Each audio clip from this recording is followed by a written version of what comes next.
looked in photos. 400 square feet of engineered efficiency. Every surface gleamed with that particular sheen of newness that makes you afraid to touch anything. The walls were that trendy gray-white that could be any color depending on the light.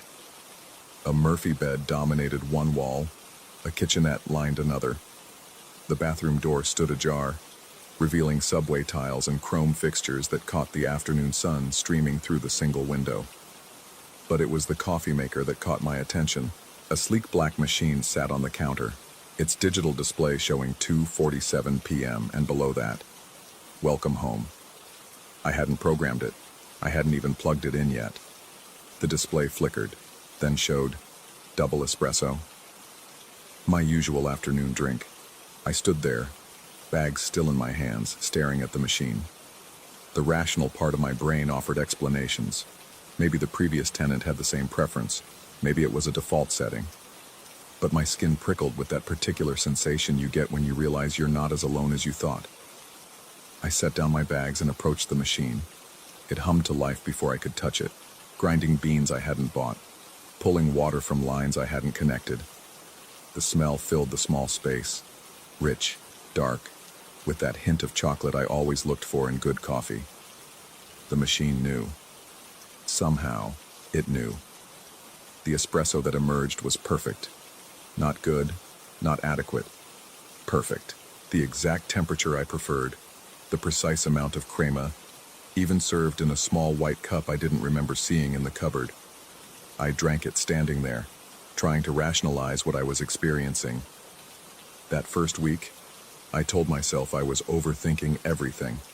The shower that always ran at exactly 106 degrees, my preferred temperature since college, must have been a lucky coincidence.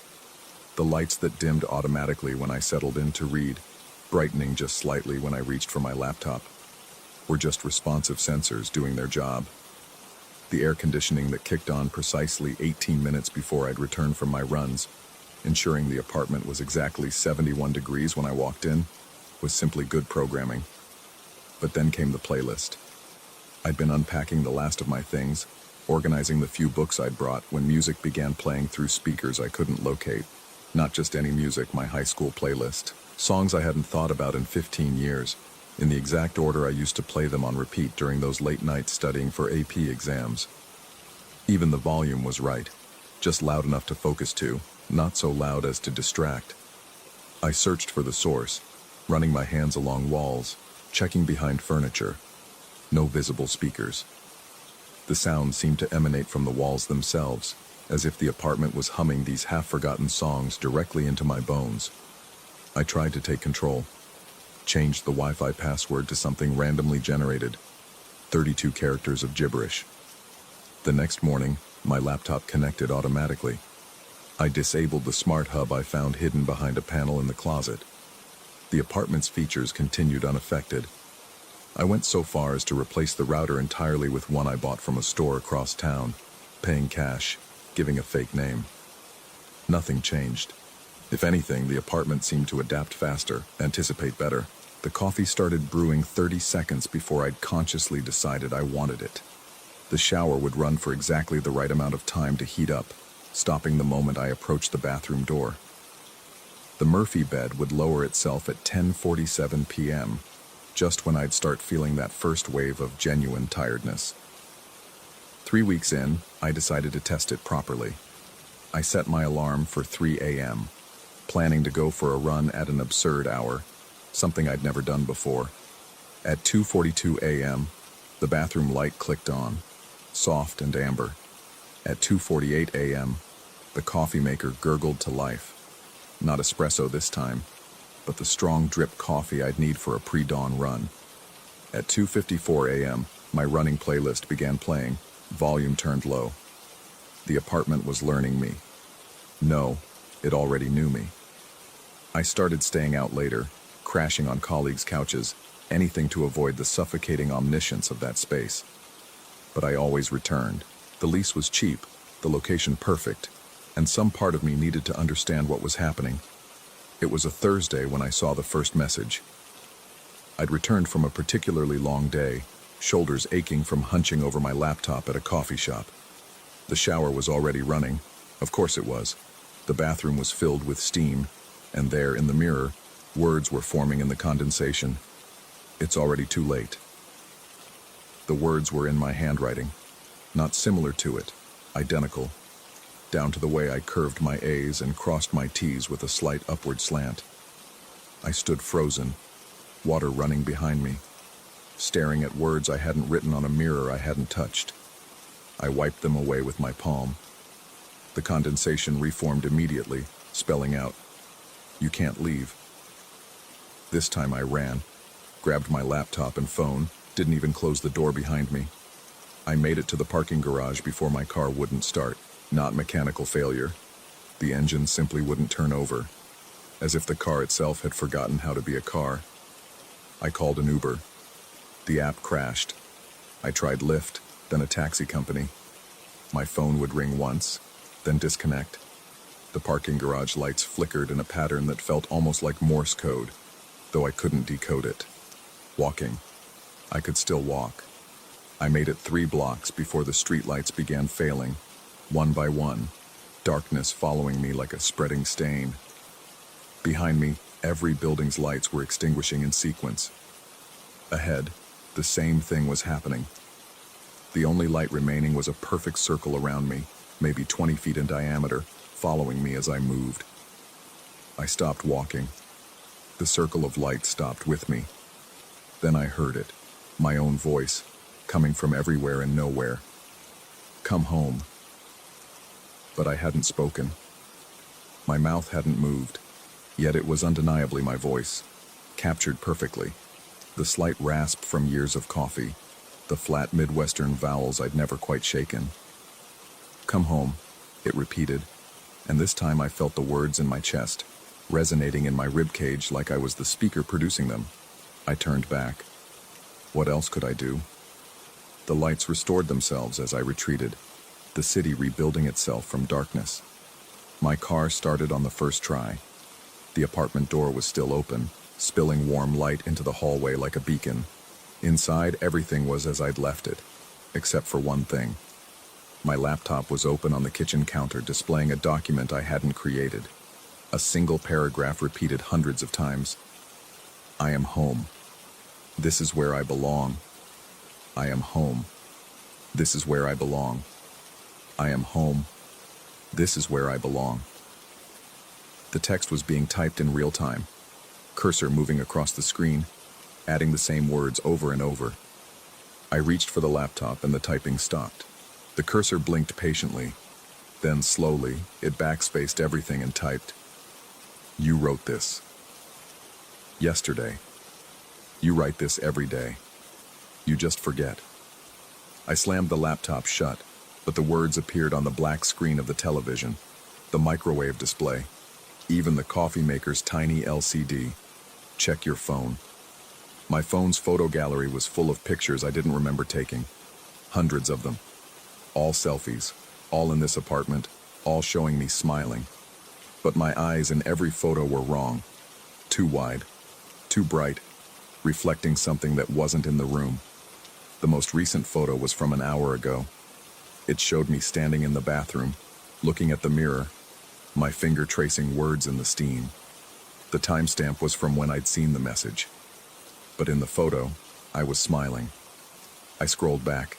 Days, weeks, months of photos. The apartment looked different in the older ones. Different furniture, different paint, but it was unmistakably the same space. And in every photo, there I was. That same wrong smile, those same reflecting eyes. The oldest photo was dated 3 years ago. I'd only been in Austin for 3 weeks. I set the phone down with shaking hands. The apartment hummed around me, that low-frequency vibration you feel more than hear. The coffee maker clicked on, decaf this time, because it was evening. The lights dimmed to that perfect amber that meant bedtime was approaching. The Murphy bed began its slow descent from the wall. I wanted to resist, to fight, to run again. But my body was already moving, following the routine the apartment expected. Bathroom, teeth, face washed with water at exactly the right temperature. Back to the main room, where my pajamas were laid out on the bed. Pajamas I didn't remember buying, in exactly my size and preferred fabric. As I changed, I caught my reflection in the black television screen. For just a moment, I saw myself smiling, that wrong smile from the photos. But I wasn't smiling. I was sure I wasn't smiling. The bed was the perfect firmness. The pillow cradled my head at exactly the right angle. The temperature was ideal. The white noise machine. When had I gotten a white noise machine? Playing the exact frequency that always knocked me out. But I fought sleep. I lay there, eyes wide, staring at the ceiling, trying to piece together what was happening. The apartment seemed to sense my resistance. The white noise shifted, became almost melodic. The temperature adjusted by 0.5 degree. The pillow seemed to soften incrementally. Then I heard my voice again, but this time it was clearly coming from me, my mouth moving without my control. I love it here. This is perfect. I never want to leave. I tried to scream, but what came out was, tomorrow will be even better. My phone lit up on the nightstand. A new photo had appeared in the gallery. Me, lying in bed, eyes closed, smiling. The timestamp was 3 minutes in the future. I forced myself to keep my eyes open, but I could feel them growing heavy, the lids beginning to drop. As they closed, I saw one last thing. Words appearing on the ceiling in that same handwriting, glowing faintly in the dark. Welcome home. You've been here all along. When I woke the next morning, the coffee was already brewing. Double espresso, just how I liked it. I checked my phone. No strange photos, no evidence of the night before.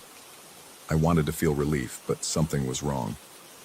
I walked to the bathroom, and in the mirror I saw myself smile. I wasn't trying to smile. My reflection moved independently, raising its hand to wave while mine stayed at my side. It mouthed words I couldn't hear, then pointed behind me. I turned, but nothing was there. When I looked back, my reflection was normal again, copying my movements perfectly.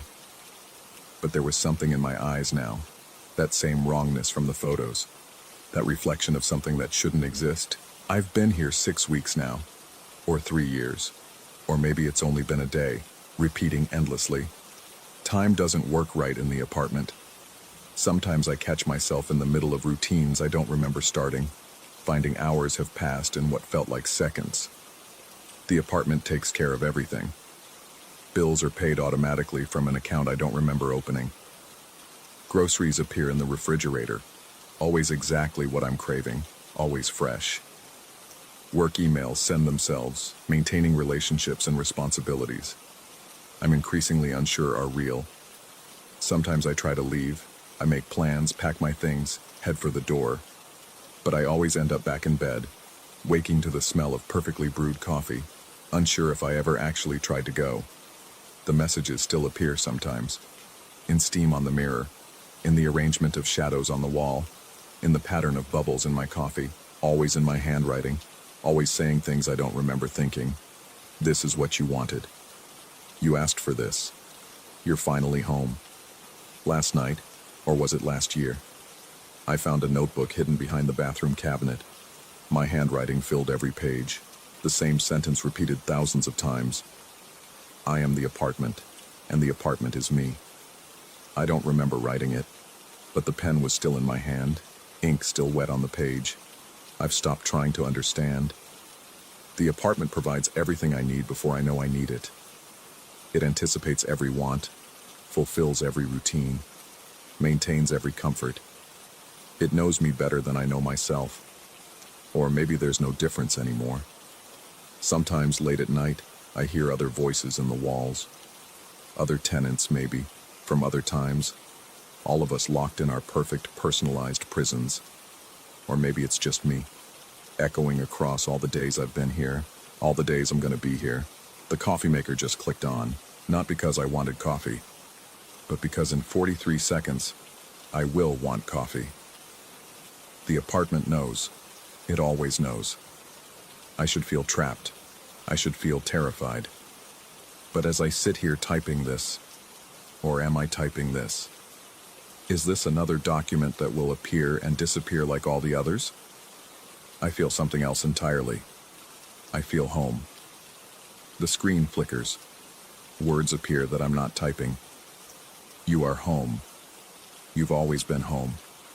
You will always be home.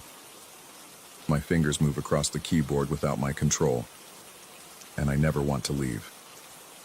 I try to delete the words, but my hands won't obey. Instead, they type, "This is perfect." The apartment hums its satisfaction. The lights dim to that perfect evening amber. The Murphy bed begins its descent, and I stand up, following the routine, always the routine, walking toward the bed that knows exactly how I like to sleep, in the apartment that knows exactly who I am, or who I was, or who it needs me to be. The last thing I see before sleep takes me, or before the apartment takes me, is my reflection in the black television screen. I'm smiling that wrong smile again, eyes reflecting something vast and patient and hungry, and somewhere, in some other studio apartment, in some other city, someone else is signing a lease for a smart home with features they don't quite understand, drawn by the reasonable price and the perfect location and the promise of convenience. The apartment is waiting for them. Or maybe the apartment is them, and they just don't know it yet. Or maybe, and this is the thought that should terrify me but doesn't, maybe we're all the same apartment, the same tenant, the same story playing out in infinite variations, each of us alone in our perfectly personalized shell, typing the same words. I am home. This is where I belong. I never want to leave. The cursor blinks, waiting. I close the laptop. Tomorrow I'll wake to perfect coffee and try to remember what I was worried about. Tomorrow I'll wake. Tomorrow. If there is a tomorrow. If there ever was a yesterday. If there's a difference anymore between me and the walls that know me so well. The apartment hums its electric lullaby, and I listen. And I smile. No, it smiles through me. And I let it. Because what else is there to do when you're home? Story 2. The smell hit me before I'd even fully opened the box. Burnt paper, acrid and sharp, like someone had held a match to old parchment just moments before. Yet when I lifted the first volume, its pages were pristine, untouched by flame or time. I should have stopped there. Should have sealed the box, walked out of that windowless basement room the library staff called the drawer, and never looked back. But curiosity has always been my particular weakness, and besides, I was there to catalog. That was my job as a volunteer, to sort through decades of donated materials gathering dust in the bowels of Boston's oldest private library. The drawer wasn't on any public floor plan. You reached it through a service elevator that groaned like a living thing, then down a corridor lit by fluorescent tubes that hummed at a frequency that made my teeth ache. The room itself was perhaps 20 by 30 feet, lined floor to ceiling with metal shelving that had rusted at the corners despite the controlled humidity. Boxes upon boxes, some dating back to the 1940s according to their labels, though the dates were often wrong. I'd learned that quickly enough. This particular box had no label at all, just water stains that formed patterns I tried not to interpret. Inside were 7 books, all different sizes and ages, bound in leather that felt too warm under my fingers. The burnt smell intensified as I arranged them on my work table, and I noticed my hands were trembling. Exhaustion, I told myself. I'd been down here for 6 hours already, breathing recycled air that tasted of copper pennies. The third book fell open on its own when I set it down. Not dramatically, just a gentle parting of pages as if pulled by an invisible thread. It settled on an illustration that made my stomach turn slightly. A detailed engraving of a library interior, shelves stretching impossibly high, and there, barely visible between 2 volumes, a hand. Just a hand, reaching out from behind the books, fingers splayed as if pressing against glass from the other side.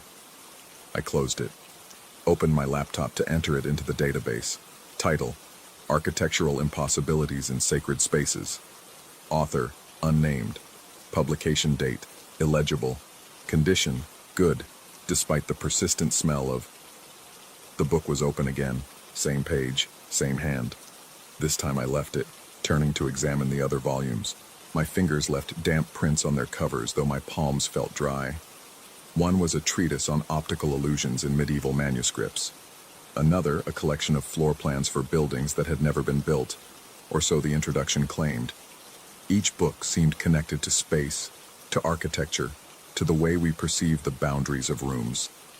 The fluorescent light above my table flickered. In that split second of darkness, I could have sworn the hand in the illustration had moved. Not much, just the curl of a finger, a slight rotation of the wrist. When the light steadied, I was standing, though I didn't remember getting up. I needed air. The corridor outside the drawer stretched longer than I remembered, and my footsteps echoed wrong, as if I were walking through a much larger space. The service elevator took too long to arrive. When it did, the operator's booth, which had been empty for decades, converted to automatic operation in the 70s, had a shadow in it, just a trick of the light from the mesh screen, but it looked so much like someone standing there, waiting. Upstairs, the main reading room was nearly empty. Late afternoon sun slanted through tall windows, and I could hear traffic outside, real-world sounds that should have been comforting. I found my supervisor at the reference desk, a woman who'd worked there 40 years and knew every quirk of the building. "Found something interesting in the drawer," I said, trying to keep my voice casual. She looked up, and for just a moment, her face was wrong. Not different, just shifted, as if I were seeing her from two angles simultaneously. Then she smiled, and everything was normal again. "Donations can be surprising. Anything we should flag for special collections?" I described the box, the books, leaving out the smell and the illustration that wouldn't stay closed. She typed something into her computer, frowning. "No record of any recent donations matching that description. When did you say it arrived?" I hadn't said, because I didn't know. The box had simply been there, between two others I'd cataloged yesterday, as if it had always existed in that spot. "I'll check again tomorrow," I said. But that night, I couldn't stop thinking about the hand in the illustration. I pulled up the library's digital floor plans on my laptop, the ones they'd created for the renovation proposal. The drawer was there, marked clearly in the basement level, but its dimensions were wrong. According to the plans, the room was only 10 by 15 feet, half the size of the space I'd been working in for weeks.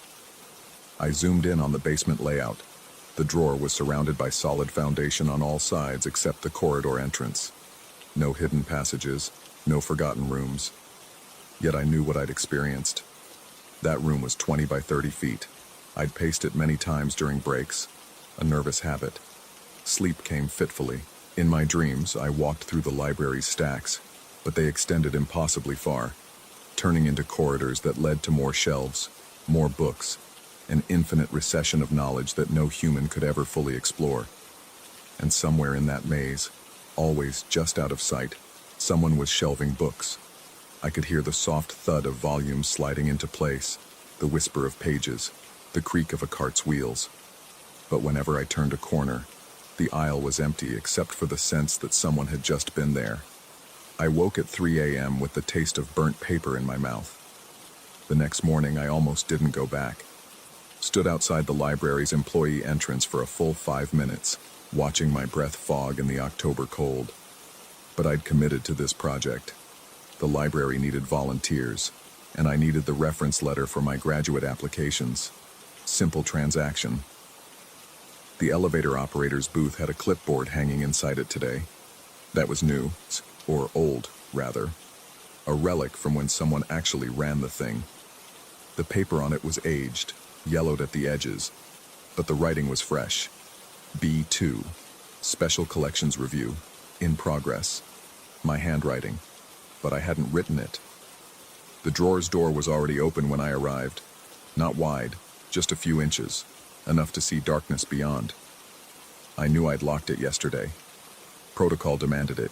Too many valuable donations to leave unsecured. My key still worked, though the lock turned too easily, as if the tumblers had been worn smooth by decades more use than they'd actually seen. The box was on my table where I'd left it, but the books were arranged differently. Before, they'd been stacked by size. Now they formed a rough semicircle, spines facing outward, like they were watching the door. The one with the illustration lay open in the center. The hand had definitely moved. It was reaching further out now. Fingers extended past the frame of the illustration, violating the boundaries of the engraving in a way that should have been impossible for a static image. I approached slowly. The burnt smell was stronger, mixed with something else. Old sweat, the mustiness of clothes worn too long. A person smell. But I was alone. The security system confirmed it. I'd checked the logs. No one had badged into this level since I'd left yesterday evening. I picked up the book, intending to close it, to pack everything back in the box and file it as unsuitable for collection. But the pages felt different, thicker, as if there were more of them than yesterday. I flipped through, and where before there had been maybe 200 pages, now there seemed to be thousands, each one containing architectural diagrams that hurt to look at directly. Staircases that climbed and descended simultaneously. Doorways that opened onto themselves. Rooms that existed inside their own walls. My phone buzzed. A text from my supervisor. Did you move the Blackwood collection? Can't find it on B3. I hadn't been to B3. Didn't even know there was a Blackwood collection. I started to type a response, but the words on my screen kept shifting. Letters rearranged themselves, formed new sentences. Check the drawer. It's always been in the drawer. The lights flickered again, longer this time. In the darkness, I heard footsteps in the corridor outside. Slow, measured, the sound of hard-soled shoes on concrete. But when the lights returned, I was alone, and the door was closed, though I hadn't heard it shut. I tried to leave, walked to the door, turned the handle. It opened easily onto the corridor. But when I stepped through, I was entering the drawer again, from the same door, seeing myself standing at the table. For a moment there were two of me, one entering, one already there, and then the vertigo hit so hard I had to grab the door frame to keep from falling. When my vision cleared, I was back at the table, and the door was open again, showing the normal corridor beyond. I walked through it, and this time, it worked. I was outside the room, but the corridor was wrong. It stretched further than it should, and there were doors I didn't recognize. The service elevator was there, but beyond it, the passage continued into darkness. I got in the elevator, pressed the button for the main floor. The car rose, that familiar grinding sound. But when the doors opened, I was looking at another basement corridor. The same corridor. I pressed the button again. The doors closed. The car moved. Going up I was certain, but when they opened, the same view. My phone had no signal. The time display showed 2:47 p.m., but it had been 2:47 p.m. for what felt like an hour. The security logs on my laptop, which I'd stupidly brought down with me, showed me entering the drawer at 9 a.m. Then nothing, as if I were still in that first moment of entry, stretched out indefinitely. Back in the drawer, because where else could I go? The books had multiplied, not copies, but new volumes, filling the box and spilling onto the table. Each one related to impossible spaces, architectural paradoxes, buildings that couldn't exist but somehow did. One was titled, Manual for Rooms That Remember. Another, The Geometry of Trapped Spaces. I opened the manual. The first page had a single line of text. Every room contains the possibility of all rooms. The second page, You have always been here. The third, You are currently on the third floor, reference section, cataloging returns. I looked up. I was standing in the main reading room, my supervisor beside me, sunlight streaming through windows. Real sunlight. Real air. You all right? She asked. You've been staring at that cart for 5 minutes. The cart was full of books to be shelved. Normal books. Nothing unusual. I reached for one, and my hand passed through it. No, that wasn't right. I grasped it, solid and real, but for just a moment I'd felt nothing, as if either the book or my hand weren't quite there. I need some air, I said. Outside, Boston traffic moved normally. People walked past. But in the library's windows, I could see two reflections. The street as it was, and underneath, faint but growing clearer, the basement corridor. In that reflection, I was still there, still walking toward the elevator that would only take me to the same floor, over and over. I went home. Tried to anyway. The subway platform looked normal until a train arrived that I didn't recognize. Older model, one that hadn't run this line in years. I didn't get on, waited for the next one, a current model, familiar and safe. But when I sat down, the route map above the windows showed stations that didn't exist, or hadn't existed, or existed somewhere else. My apartment was my apartment, but also wasn't. The furniture was right but in wrong positions, subtle enough that I kept bumping into things. The burnt paper smell followed me, faint but persistent. Books I didn't own appeared on my shelves, architectural texts, all of them, with published dates that hadn't happened yet. That night I found a note in my handwriting. The drawer has no walls. The drawer is every room. You've always been cataloging. I didn't write it. Watched myself not write it. But there it was. I stopped going to the library. Called in sick. Then stopped calling. They didn't seem to notice. Or they did. But the conversations we had about it existed in a space I couldn't quite access, happening parallel to my actual life. I'd see emails I'd sent that I hadn't written, responding to questions about collections I'd never cataloged, referencing rooms in the library that couldn't exist. The architectural books from my shelf, the ones that had appeared, started falling open on their own, always to illustrations of spaces that looked like places I knew but weren't. My apartment building's lobby, but with infinite mailboxes stretching upward, the subway tunnels, but branching in directions that violated the basic geography of Boston. 3 weeks after I'd stopped going to the library, I got a package. No return address, but I recognized the water-stained cardboard. Inside was a single book, catalog of possible basements. The first entry was the drawer. The description matched perfectly, down to the rust on the metal shelving. But the dimensions were listed as variable, and the location as all floors simultaneously. I didn't open the rest of the book. Didn't need to. I understood now. The drawer wasn't a room in the library. The library was a room in the drawer. Every building was. Every enclosed space opened onto that windowless basement if you knew how to look, how to step wrong, how to catalog the impossible until it became possible. My phone rang, my supervisor's voice, but underneath it, that whisper I'd heard on my first day, "We need you to finish cataloging. There are so many donations. They never stop coming." I said I'd be there tomorrow, hung up, looked at the book in my hands. It was open to that same illustration, the hand reaching out from behind the books.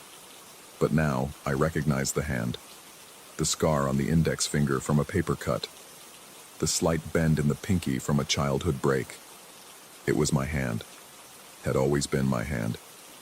Reaching out from the spaces between, from all the drawers and all the basements that existed in the gaps between what we think is real. I'm going back tomorrow. Have to. The cataloging isn't finished. Can never be finished. Each book describes a space that doesn't exist until it's cataloged, and once it's cataloged, it has always existed. The drawer grows, the library expands, and somewhere, in a room I haven't found yet, or have always been in, another volunteer is opening a box that smells of burnt paper, finding books that shouldn't exist, starting the process all over again. The note I didn't write was right. I've always been cataloging. I am cataloging right now. Even this story is just another entry, another impossible space being documented, filed away in a basement that exists everywhere and nowhere, waiting for the next volunteer to find it, to open it, to smell the burnt paper and wonder why the pages are warm to the touch. The hand in the illustration is still reaching. It has never stopped reaching. Found in the employee break room of the Boston Public Library, handwritten on paper that test is being manufactured in 2031. The author's name appears in volunteer records from 2019 to 2024, though no one recalls meeting them. Their badge still scans active at all entrances, simultaneously, every Tuesday at 2:47 p.m. Story 3. The fluorescent lights in the subway car flickered twice before steadying into that familiar, nauseating hum. I checked my watch. 2:47 a.m. Another late night at the office. Another empty train home. Or nearly empty. There was one other passenger, sitting diagonally across from me. Gray suit, unremarkable face, hands folded in his lap. He wasn't looking at anything in particular, just staring at a fixed point somewhere beyond the grimy window. The kind of person you forget the moment you look away. I pulled out my phone, but the screen remained black. Dead battery. I'd forgotten to charge it again. The train swayed, metal wheels shrieking against the tracks, and that's when I noticed the destination display above the doors. It showed a line designation I'd never seen before. Not the usual numbers or letters, but a symbol that looked almost like a backward 7 crossed with a horizontal line. Old. Defunct. The kind of thing you'd see in those historical photos of the original subway system from the early 19th. The car itself seemed wrong too. The seats were that deep burgundy vinyl from decades past, but pristine. No tears, no graffiti, no mysterious stains. The advertisements above the windows weren't digital. They were actual paper posters behind glass, advertising products I didn't recognize with prices that made no sense. Morton's Miracle Tonic, only 15 cents. The edges of the poster were crisp, as if freshly printed. The train began to slow. Through the window, I caught glimpses of white tiles flashing past, reflecting our car's interior lights. We were pulling into a station, but the platform beyond seemed dimmer than it should be, lit only by what looked like old Edison bulbs rather than modern fluorescents. Stopped. The doors slid open with a pneumatic wheeze, and warm air rushed in. Too warm for February, carrying with it the scent of damp earth, and something else. Something organic and sweet like rotting fruit. The station name on the tiled wall read Chambers Street, but this wasn't the Chambers Street I knew. The tiles were arranged in patterns I'd never seen, Art Deco geometries that seemed to shift when I wasn't looking directly at them. The man in the gray suit stood up, men in fedoras, women in long skirts. They stood perfectly still, watching our train leave. Not waving, not moving, just watching with the patience of people who had nowhere else to be. The rest of the ride home was normal, aggressively normal. The few passengers who got on at later stops were typical late-night travelers. A nurse in scrubs, a drunk college student, a janitor with his supplies. The stations were all modern, all exactly where they should be. But when I got home and opened my laptop, I couldn't help myself. I searched for old subway maps, historical records, anything about closed stations on the 6 line. Most of it was common knowledge. City Hall, Worth Street, stations that had been shuttered for decades. But then I found a forum post on some urban exploration site, buried in a thread about ghost stations. Someone had posted a grainy photo from what looked like the 1940s. A platform with Art Deco tiles, Edison bulbs, shadows that seemed too dark. The caption read, Chambers Street lower level, sealed 1942 after incident. If you see this station, do not exit the train. The replies were what made my skin crawl. Dozens of people claiming they'd seen it, always late at night, always when the train was nearly empty. They all mentioned the same details, the warmth, the smell, the people waiting on the platform. But there was one comment that stuck with me, posted just 3 months ago. My grandfather worked subway maintenance in the 70s.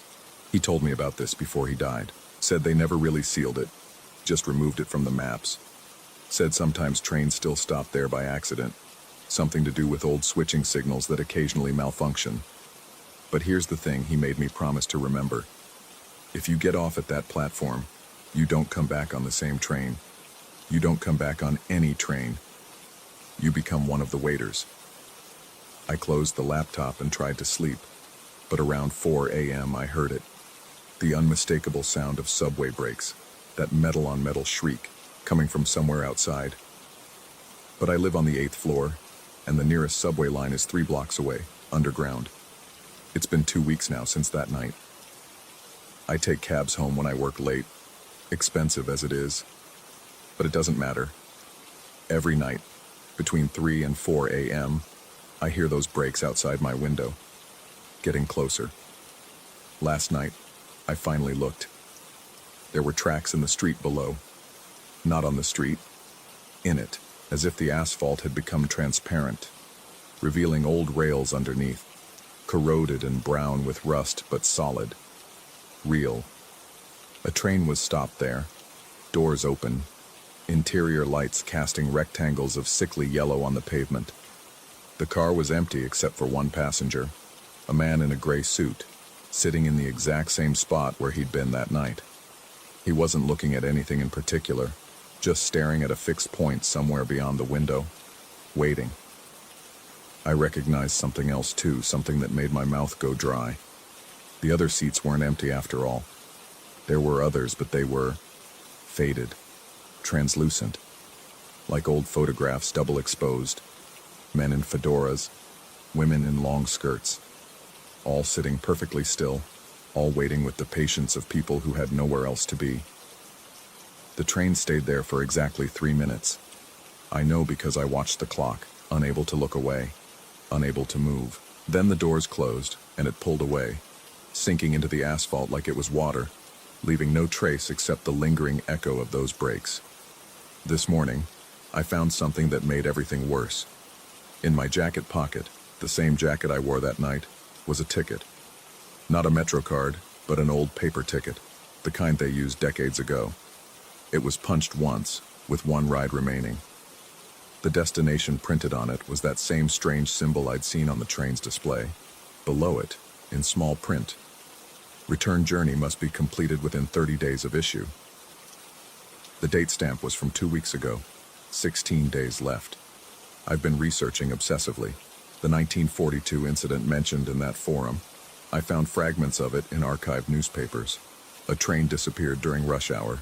17 passengers just gone. The train was found 3 days later, stopped in a section of tunnel that had supposedly been sealed since the 1920s. The cars were empty, but the seats were still warm. They found personal belongings, purses, briefcases, a child's toy, but no bodies, no explanation. The city sealed that section of tunnel, officially, but maintenance workers kept reporting things, lights in the abandoned station, the sound of train doors opening and closing, and every few years someone would claim to have seen it, always late at night, always when alone or nearly alone. There's a pattern I'm starting to see. The people who say they've seen the station but stayed on the train, like me, we're all experiencing the same thing. The sounds at night, the feeling of being watched. And eventually, inevitably, we all stop posting. Their accounts just end, usually around the 1-month mark. I found one user who documented everything in detail. Daily posts about the sounds getting louder, closer, about seeing tracks appear in impossible places, in their hallway, on their ceiling, through their windows. The final post, exactly 30 days after their encounter. The gray suit man is at my door. The train is here. I think I understand now. We all have to complete our journey. That was 6 years ago. I've tried to rationalize it. Mass hysteria, carbon monoxide poisoning, an elaborate hoax. But the ticket in my pocket is real. I've held it up to the light, examined it under a magnifying glass. It's authentic, down to the watermark of the old Transit Authority logo that hasn't been used since the 1950s. 7 days left now. The sounds are constant at night. Not just brakes anymore, but the rumble of a train passing underneath, even though I've moved to a hotel across town. The tracks appear more frequently, in reflections, in puddles after rain, in the shadows between streetlights. And I see them now, the waiters, in my peripheral vision, standing on street corners, in shop windows, always watching, always patient. The man in the gray suit appears closer each time, first across the street, then in the lobby, then in the hallway outside my room. He never moves when I'm looking directly at him, but each time I glance away and back, he's closer. I know what's coming. I can feel it, like pressure in my ears before a storm. The train is coming for its return passenger. The ticket in my pocket has grown warm, pulsing with a rhythm that matches my heartbeat. I've made my peace with it, I think. Whatever that platform is, whatever those people are waiting for, I'm going to find out. Maybe that's why I'm writing this down, posting it here for someone else to find. A warning, or maybe just confirmation that you're not going crazy when you see that strange symbol on the display, when you smell that sweet rot mixed with earth. If you see the station, stay on the train. Don't look too long at the people on the platform. And whatever you do, check your pockets when you get home. Because the thing I've realized, the thing that makes this all so much worse, is that I don't think the gray suit man was ever a passenger at all. I think he was a conductor, making sure everyone who's meant to get off at that station eventually does. And the ticket in my pocket, it's not for a return journey, it's for the journey I was always meant to take. The one we're all taking eventually, whether we know it or not. Tonight's the night. 30 days exactly. I can hear the train pulling up outside, even though I'm on the 15th floor now. The walls are becoming transparent, revealing tracks that have always been there, just hidden beneath the surface of our world. The gray suit man is standing at my door. He's not knocking. He doesn't need to. The ticket in my pocket is burning now, and I understand finally what those people on the platform were doing. They weren't waiting to get on a train. They were waiting for the rest of us to arrive. The door is opening on its own now. The warm air is rushing in, carrying that familiar smell. The gray suit man is extending his hand, patient as always. Behind him I can see the train car, doors open, interior lights casting their sickly yellow glow. My seat is waiting. The same seat, diagonal from where the gray suit man sat that night. I understand now that he wasn't a passenger. He was my replacement. And somewhere out there, on some late-night train, someone else is about to see a strange symbol on the display, about to make the same choice I made. The cycle continues. I'm getting on the train now. If you're reading this, check your pockets, count the days, and remember, we're all waiting for you on the platform. We have nowhere else to be.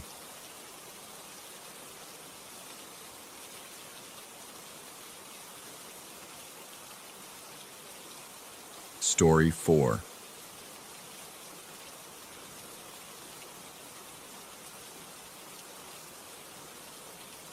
The lighthouse keeper's words should have been my first warning. The spiral staircase goes out of true sometimes, he said, handing me the keys to the rental. His eyes darted toward the tower, then back to me. The salt air, you understand? Wood swells, metal corrodes, everything here. He paused, searching for words. Everything here shifts with the tides. I nodded, eager to get him on his way so I could begin my weekend of solitude. The Maine coast in October promised exactly what I needed. Isolation, the rhythmic crash of waves, and time to finish my research paper without distractions. The lighthouse stood against the gray sky like a bone-white finger pointing at nothing, its automated beacon ready to sweep across the darkening waters. The keeper lingered at his truck, one weathered hand on the door handle. The fog siren's on a timer, he said. Shouldn't go off unless visibility drops below a quarter mile. But sometimes, he shrugged. Old equipment. If it sounds when it shouldn't, just ignore it. After he drove away, I stood in the gathering dusk, breathing in the sharp salt air. The lighthouse was mine for 3 days. No internet, no phone service except for emergency calls. No one to bother me except the occasional lobster boat passing in the distance. Perfect. The cottage attached to the lighthouse was cozy enough. A small kitchen, a living room with windows facing the sea, a bedroom tucked under the eaves. But it was the tower that drew me. I grabbed my clipboard and pencil, thinking I might sketch the view from the top for my journal, and started up the spiral stairs. The iron steps rang hollow under my feet, each footfall echoing up the narrow column. I'd brought my compass, an old habit from hiking, clipped to my belt. Halfway up, I noticed it spinning lazily, the needle searching for north but never finding it. I stopped, watching it turn in slow circles. Probably iron in the stairs interfering with the magnetic field. But as I climbed higher, the spinning became more agitated at certain points, as if I were passing through invisible boundaries where direction itself became uncertain. At the third turn of the spiral, I pressed myself against the curved wall to catch my breath. My hand found moisture on the stone, not unusual for a coastal structure, but the wetness had an odd consistency, viscous like oil but clear as water. It left no residue on my fingers, yet I could still feel it there, a phantom slickness that made me wipe my hand repeatedly on my jeans. The lamp room at the top was smaller than I'd expected, barely 10 feet across, surrounded by windows on all sides. The automated beacon sat in the center, its Fresnel lens catching the last rays of sunset and fracturing them into rainbows. But it was the windows that stopped me cold. Handprints covered the outside of the glass, large, elongated handprints, as if someone with fingers twice the normal length had pressed against the windows while climbing the exterior of the tower. The prints were streaked downward, suggesting whoever, or whatever, had made them had been sliding down, trying to find purchase on the smooth surface. Some of the prints overlapped, creating a palimpsest of desperate grasping. I told myself they were old, left by maintenance workers perhaps, but the streaks glistened with fresh moisture. As I watched, a drop of water ran down through one of the prints, following the path of what would have been a finger. That first night I tried to focus on my work. I'd spread my research materials across the kitchen table, the steady beam of the lighthouse making its revolution every 10 seconds, briefly illuminating the room before sweeping out to sea. The rhythm was hypnotic, predictable, until it wasn't. At 11:47 p.m., the fog siren sounded, a deep, mournful bellow that seemed to come from the earth itself, rather than the tower above. I looked out the window. The night was clear, stars visible, the moon casting a silver path across the calm water. No fog for miles.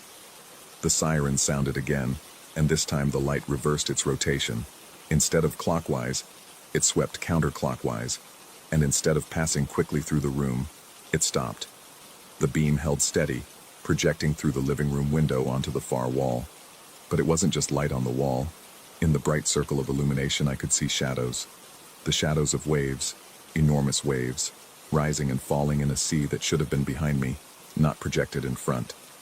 The shadows moved with a terrible slowness, each wave building to an impossible height, before crashing down in silence. I turned to look out at the actual ocean.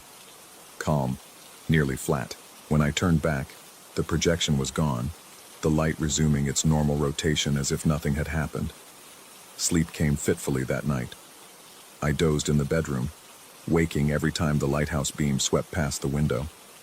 But sometimes the interval was wrong, too long, too short, or the light would pause just outside my window, as if considering whether to look in. At 3 a.m., I heard something on the exterior wall, a wet sound, like someone climbing with soaked clothes.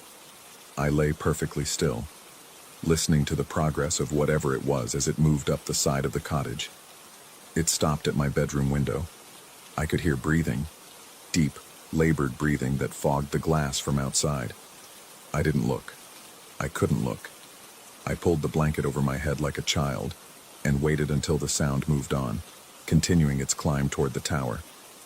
Morning brought a semblance of normalcy. Sunlight streamed through the windows and the sea sparkled peacefully. I made coffee, tried to convince myself that the strange events of the night were just my imagination working overtime in an unfamiliar place. Old buildings make odd sounds. The lighthouse equipment was quirky, as the keeper had warned. But when I opened the door to step outside, I found them. Shells, dozens of them, arranged on the doorstep in a precise arrow shape. The arrow pointed inward, toward the cottage interior, not out toward the sea where logic suggested shells should lead. They were still wet, still carried the smell of deep water, the kind of cold, pressurized depths where sunlight never reaches. I kicked them aside, but within an hour they were back, arranged in the same pattern. This time, there was something else, a trail of water leading from the door to the spiral staircase. Not footprints exactly, but a continuous wet streak, as if something had dragged itself across the floor. I followed the trail up the stairs. My compass spun wildly now, the needle a blur. At each landing, the wet trail grew thicker, and I noticed something else. Barnacles. Fresh barnacles growing on the iron railings, their shells still soft, still alive. They hadn't been there yesterday. In the lamp room, the windows were covered with new handprints, but now on the inside. The prints were still too large, the fingers still too long, but now I could see more detail. Between the fingers, translucent webbing. The prints overlapped in a pattern that suggested panic, as if something had been trapped inside, desperately trying to get out. The Fresnel lens had changed too. Looking through it, I didn't see the ocean as it was, but as it might be, or had been, or would be. Waves towered impossibly high, and in their depths, shadows moved with purpose. Ships appeared and disappeared, not sailing but drifting, their crews absent, their sails hanging in tatters, and further out, where the water turned from blue to black, something vast moved just beneath the surface, its size defying comprehension. I stumbled back, knocking my clipboard off the desk where I'd set it. As I picked it up, I noticed my sketches from yesterday had changed. Instead of the coastal view I'd drawn, the pages showed the interior of the lighthouse, but wrong. The stairs spiraled in the opposite direction. The walls were covered in what looked like scales or overlapping plates. And in every drawing, there was a figure, tall, elongated, standing just outside the frame of reference, watching. The second night arrived too quickly. I considered leaving, but my car wouldn't start. The engine turned over, but the sound was wrong. A gurgling, drowning sound, as if the cylinders were full of seawater. When I popped the hood, everything was dry, but the smell of brine was overwhelming. I was trapped, at least until morning, when I could call for help. I barricaded myself in the cottage, pushing furniture against the doors and windows. But barriers meant nothing to whatever inhabited this place. At midnight, the fog siren sounded again, but this time it didn't stop. The sound continued, modulating into something almost like language. Deep, resonant tones that made my teeth ache and my vision blur. The lighthouse beam began its reversed rotation again, but now it pulsed in rhythm with the siren, creating a strobing effect that made the shadows dance. In the moments of darkness between the pulses, I saw them. Figures standing in the room with me, tall and wrong, their proportions stretched like reflections in disturbed water. They didn't move in the light, only in the darkness, each black interval bringing them closer. Their faces, if they had faces, were turned toward me, but I couldn't make out features, only the suggestion of eyes that reflected light that wasn't there. I closed my eyes, but the strobing penetrated my eyelids. Behind my closed eyes, I saw the ocean as it truly was, or as something wanted me to believe it was. Not water, but a vast intelligence, ancient and patient, pressing against the boundaries of our world. The lighthouse wasn't a warning to ships. It was a beacon calling something home, and that something had been trying to answer for longer than the structure had stood. When I opened my eyes, the figures were gone, but the room had changed. The walls were wet, streaming with water that ran upward, defying gravity. The furniture I'd used as barricades had been rearranged into a spiral pattern, mimicking the lighthouse stairs. And in the center of the spiral, shells formed words in a language I didn't recognize but somehow understood. The keeper always returns. The keeper, the man who'd given me the keys. I thought about his words, his nervous glances at the tower. How long had he been the keeper? How many times had he returned? I found his ledger in a drawer I hadn't noticed before, or perhaps it hadn't existed before. The entries went back decades, all in the same handwriting, all signed by the same name. But the dates were wrong. Some entries were from years in the future, others from centuries past. The most recent entry was dated 3 days from now. New keeper arrived. Transition complete. The fog siren stopped abruptly, leaving a silence so complete it felt like pressure in my ears. Then from the tower came a new sound. Footsteps on the iron stairs. Slow, measured, wet footsteps climbing down. I wanted to run, but where could I go?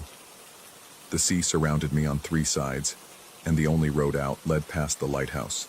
So I waited, listening to the footsteps descend, counting each ring of iron under whatever weight moved upon them. The door to the cottage opened without anyone touching it. A figure stood in the doorway, backlit by the lighthouse beam. It was the keeper, or what wore the keeper's shape. His clothes dripped with seawater, and his eyes reflected the light like a fish's. When he smiled, I saw rows of teeth that belonged in no human mouth. "The transition is always difficult," he said, his voice carrying the echo of depths. "But you'll understand soon. The lighthouse chooses its keepers carefully. Some serve the land. Others..." He gestured toward the sea. Others serve older obligations.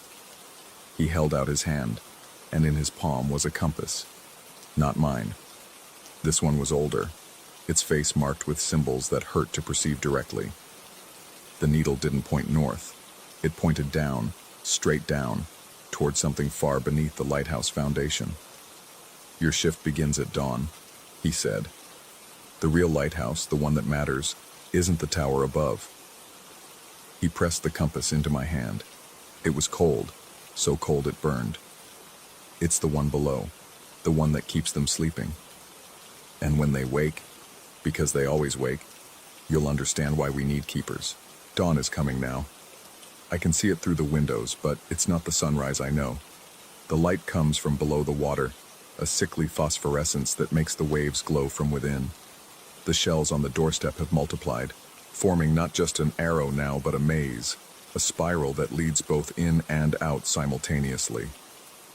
I've tried to leave 3 times. Each time I find myself back in the cottage, my coffee cold on the table, my research scattered across the floor. The pages are blank now, except for one line that appears in my own handwriting. The keeper always returns. The compass in my pocket pulls downward with increasing insistence. Soon, I know, I'll have to follow where it points. Down the spiral stairs, but not up. Down to the parts of the lighthouse that shouldn't exist, the chambers carved from bedrock that predate any human construction. The true lighthouse, where the real light burns with cold fire, keeping watch over things that should not wake. I can hear them calling from below, their voices like whale songs filtered through stone and time. They know a new keeper has been chosen. They're eager to meet me, to share the obligations that come with tending their light. The fog siren sounds one last time, but now I understand it's not a warning. It's a welcome. The lighthouse beam reverses its rotation permanently, and in its reflection, I see myself as I will be. Tall, elongated, fingers stretched to better grasp the wet rungs of ladders that exist between spaces. My eyes already catch the light differently. I am the keeper now. I've always been the keeper. I will always be the keeper. And when the next visitor comes, seeking solitude and peace, I'll hand them the keys with nervous glances at the tower. I'll warn them about the stairs that go out of true, about the fog siren that sounds when it shouldn't. They won't listen. They never do. The keeper always returns.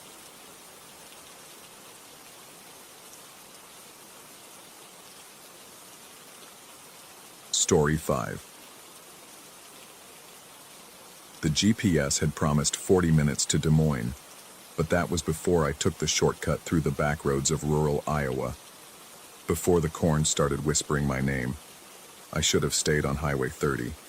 The construction delays would have been nothing compared to what I found on that unnamed gravel road cutting through endless fields of corn. But the digital voice kept insisting, recalculating, continue straight for faster route. And I, exhausted from a 12-hour drive from Chicago, foolishly obeyed. The sun had already dissolved into the horizon when I turned onto County Road 47. Though the weathered sign was so faded I could barely make out the numbers, my headlights carved a tunnel through the gathering darkness, illuminating walls of corn that pressed against both sides of the narrow road. The stalks stood unnaturally still in the windless evening, their leaves catching the light like countless watching eyes. That's when the GPS screen flickered and drew its confident blue line straight through the fields themselves, as if the road didn't exist. The cheerful voice announced, "Continue straight for 2 miles," while the actual road began curving left in a long, lazy arc that seemed to pull me deeper into the agricultural maze. I slowed the car, squinting at the screen. The blue dot representing my location pulsed steadily, insisting I was still on track despite the obvious deviation. The road beneath my tires felt solid enough, cracked asphalt with grass growing through the seams, typical for these forgotten farm routes. But something about the way it curved felt deliberate, like a fishing line drawing me in. The engine coughed once, then twice. The dashboard lights dimmed. I pumped the gas pedal, but the car continued to decelerate until I had no choice but to pull onto the narrow shoulder. The engine died with a shudder that seemed to echo through the corn. Silence rushed in. Not the peaceful quiet of evening, but something dense and expectant. No crickets, no wind, just the faint ticking of my cooling engine and my own breathing, suddenly too loud in the confined space. I tried the ignition. Nothing. Not even a click. The rational part of my brain cycled through possibilities. Dead battery, alternator failure, fuel pump. But another part, a primal part I hadn't heard from since childhood, whispered that the car had stopped exactly where it was supposed to. I grabbed my phone. No signal. The screen showed the time as 11:47 p.m., which couldn't be right. I'd turned onto this road at 8:30. I tapped the screen, but the digits remained frozen. Getting out of the car felt like breaking a seal. The night air was thick with humidity and the green smell of growing things, tinged with something else. Sweet decay, like overripe fruit. My shoes crunched on the gravel shoulder as I walked to the hood, each step unnaturally loud. That's when I saw them. The footprints. They started at the edge of the asphalt, dark wet impressions that led into the corn. Bare feet, by the look of them, with long toes that seemed to grip the earth. I counted them automatically. 7 prints going in. But the trail coming back out had 8. The extra print sat alone, between the 4th and 5th, as if someone had hopped backward on one foot, or something else had stepped into the sequence. I followed the prints with my phone's flashlight, trying to make sense of the pattern. The moisture was fresh. The impressions still held tiny pools of water that reflected my light. But it hadn't rained in days. The forecast had been clear all week. A sound made me look up. Not quite wind, not quite voice. Something between the two, like breath through a harmonica. It seemed to come from deep within the cornfield, rising and falling in a rhythm that almost formed words. I backed toward my car, and that's when I noticed the corn had parted. Not violently, not recently. The stalks simply bent away from each other, creating a corridor that led straight into the darkness. The opening was exactly wide enough for a person to walk through without touching the plants on either side. My hand found the car horn before my brain could stop it. 3 short blasts shattered the silence, echoing across the fields. The sound seemed to hang in the air longer than it should have, warping and stretching until it became something else. A low moan that the corn swallowed greedily. Then the wind came. It rushed through the created corridor with purpose, bringing the thick smell of turned earth and something metallic. The corn rustled violently, and for a moment, just a moment, I saw it. A figure at the far end of the corridor, perhaps 30 feet in. It stood motionless, arms outstretched, head tilted at an angle that hurt to perceive. A scarecrow. Just a scarecrow.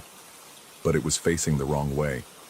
Every scarecrow I'd ever seen watched over fields, positioned to survey the crops. This one faced the road. Faced me. Its burlap head was turned precisely in my direction, and though I couldn't see eyes in the darkness, I felt observed with an intensity that made my skin crawl. I stumbled backward, fumbling for the car door. The handle was ice cold, burning my palm. I yanked it open and dove inside, slamming the locks. My hands shook as I tried the ignition again, pumping the gas, muttering prayers I hadn't said since childhood. The engine turned over. The radio erupted with static, making me jump. I reached to turn it off, but through the white noise, a pattern emerged. A voice, barely audible, speaking in measured tones like someone testing equipment. I-L-L-E-R.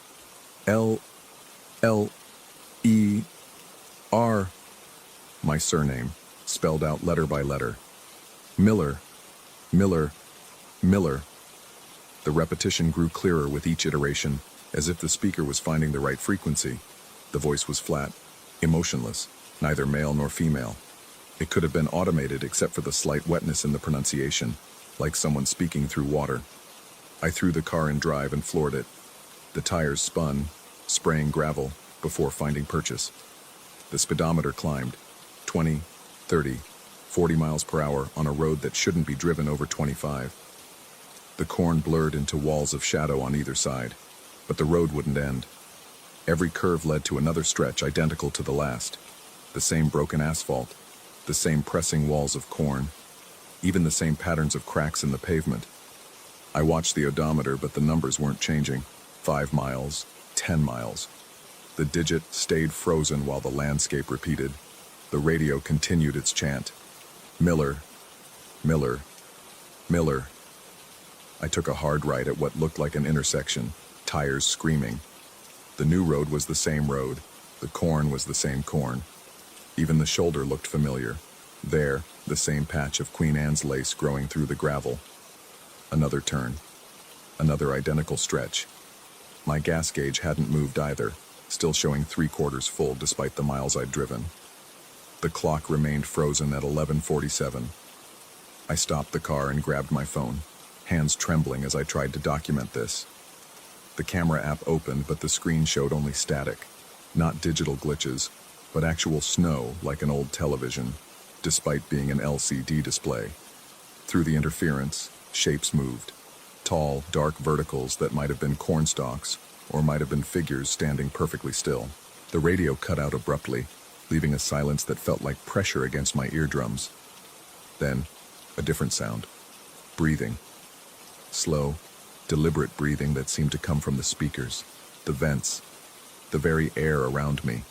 In, out, perfectly synchronized with my own panicked respirations. When I held my breath, it continued for exactly 3 more cycles before stopping. I pressed the accelerator again, taking turns at random, no longer trying to navigate, but simply to move, to create the illusion of progress. The sameness of everything began to feel like drowning. Each identical curve another weight pressing down, each repeated landmark a confirmation that escape was impossible. Then I saw the crossroads. It appeared suddenly, a 4-way intersection with a single blinking yellow light suspended from a wire. I'd driven through it 3 times now, approaching from different directions, but always arriving at the same spot. The light blinked with metronomic precision, casting brief amber illuminations over the scene. In those flashes, I saw things that shouldn't be there. Flash. The cornfield was full of scarecrows, hundreds of them, all facing the intersection. Darkness. Flash. The scarecrows were closer, congregated at the field's edge. Darkness. Flash. They weren't scarecrows at all, but people standing perfectly still, their faces obscured by distance and shadow. Darkness. Flash. The road was empty, normal, just an intersection in rural Iowa. I closed my eyes, gripping the steering wheel until my knuckles ached. When I opened them, I was parked on the shoulder again. The same shoulder where I'd first stopped. My engine was off, though I didn't remember turning it off. The footprints were still there, still wet, still showing that impossible extra step. But now, there were more tracks. Dozens of them, all leading from the asphalt into the corn, all bare feet, all showing different numbers of steps going in versus coming out, always one more on the return journey. The radio crackled to life one more time, the same flat voice, but now it wasn't spelling my name. It was saying something else, words that seemed to bypass my ears and print themselves directly onto my brain. You took the detour. You're in the count now. 8 becomes 9. 9 becomes 10. The road remembers. The corn remembers. Drive until you understand. I turned the key and drove. I'm still driving. The clock still shows 11:47. The gas gauge hasn't moved. The same road keeps unfolding, curve after curve, while the corn watches with infinite patience. Sometimes, in my peripheral vision, I see myself standing among the stalks, perfectly still, facing the road. Sometimes I see my car passing by, driven by something that looks like me but has too many fingers on the steering wheel. Sometimes I count the telephone poles and get a different number each time, always one more than before. The GPS still shows that straight blue line, cutting through everything, promising Des Moines in 40 minutes. But I understand now that some detours don't lead anywhere. They just are. They exist in the spaces between destinations, in the curves that shouldn't be there, in the extra footprint that no one leaves but everyone counts. I check the mirror sometimes, hoping to see the road behind me, to confirm that there's a way back. But the darkness there is absolute, as if the road creates itself just ahead of my headlights and unravels just behind my taillights. leaving nothing but the eternal now of this moment, this curve, this watching corn. The scarecrow is in my passenger seat now, though I don't remember it getting in. It doesn't move, doesn't speak, but I can hear it thinking. Its thoughts sound like rustling leaves and radio static, like my name spelled out letter by letter, like footsteps that don't match their own count. I want to stop. I want to get out and run into the corn, to become one of those still figures standing in the dark. But I know if I do, I'll walk back out with one extra step, and someone else will count my footprints and wonder what happened between going in and coming out. What gets added in that space between? What accumulates with each passage? The road curves ahead, pulling me deeper. The corn whispers. The radio breathes. The clock shows 11:47. I drive, and I count, and I try not to think about what happens when the counting stops, when the number gets too large, when there are more footsteps coming out than there are people in Iowa, in America, in the world. But maybe that's already happened. Maybe that's why the road won't let me go. Maybe I'm the extra footprint now, the one that doesn't match, the remainder in an equation that shouldn't have one. Maybe every driver on this road becomes that, a surplus step in reality's careful accounting, driving forever through the dark, counting things that multiply in the shadows between the corn. The dashboard clock flickers. For just a moment it shows 11:48, then 11:47 again. But in that flicker, in that impossible forward movement, I see the truth. Time isn't frozen, it's counting backward. Each loop subtracts a moment, each curve erases a second of my existence. I'm not trapped in time. I'm being edited out of it, line by line, moment by moment, like my name being unspelled on the radio. R-E-L-L-I-M.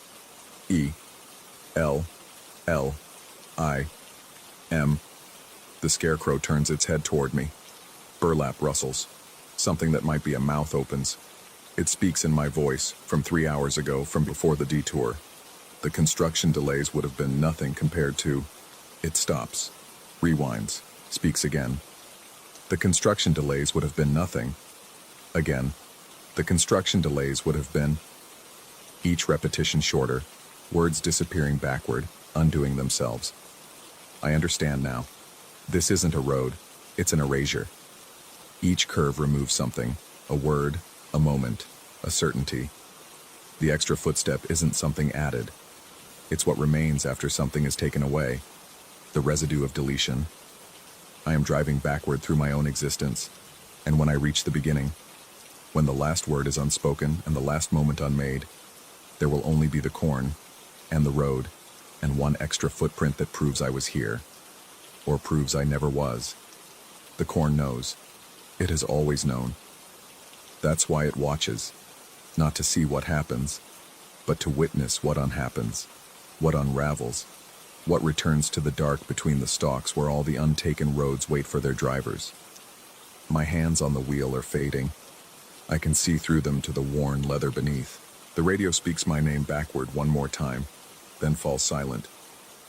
There's only the road now, curving into itself, and the patient corn, and the counting that continues long after there's nothing left to count. Somewhere in Iowa, a car drives itself through the night, empty but not abandoned, following a road that exists only as long as someone drives it. The clock shows 11:47. It always has. It always will. Story 6. The scratching started on my third night in Breckenridge. I'd taken the repair job out of desperation, end-of-season work on a rental cabin that had been abandoned mid-renovation. The owner, a property management company based in Denver, offered triple my usual rate if I could have it ready before the summer tourist wave. They'd been vague about why the previous contractor had walked off the job, muttering something about creative differences when I pressed. I should have known better. The cabin sat isolated on a ridge overlooking the valley, accessible only by a winding dirt road that turned treacherous with the slightest moisture. Built in the 1970s, it had that particular architectural awkwardness of the era.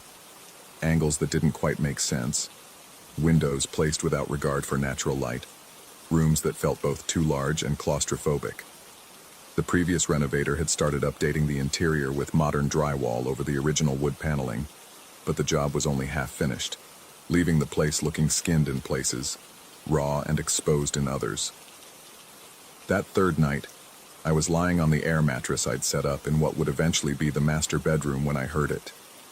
A rhythmic scratching that seemed to move along the walls. Not the scurrying of mice or the settling of old wood. This had purpose, pattern. It sounded exactly like pencil on paper, but muffled, as if someone was writing on the other side of the drywall. I followed the sound with my flashlight, watching its beam chase shadows across the unfinished walls.